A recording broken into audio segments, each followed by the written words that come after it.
The following video might not be suitable for everyone. Viewers' discretion is advised. Hey man, you know where I watch? Dancehall.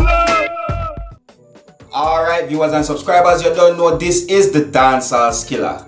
So 3 persons died and 6 injured followed an accident that happened in Portmore, St. Catherine on the 5th of August 2019. It is said that the accident happened sometime around 8 a.m. in the morning. A 7-seater Toyota Wish that was operating as a taxi was traveling on the road with a Subaru Impreza, and the Subaru Impreza was about to make a turn onto a minor road when the Toyota Wish collided in the Subaru Impreza. It is said that 2 persons died on the spot and 1 was pronounced dead at hospital, and 6 persons was rushed to the hospital for injuries.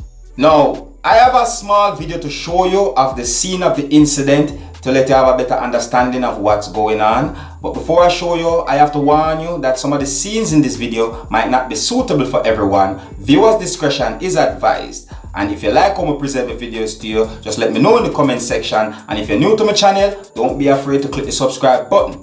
Alright? Observe.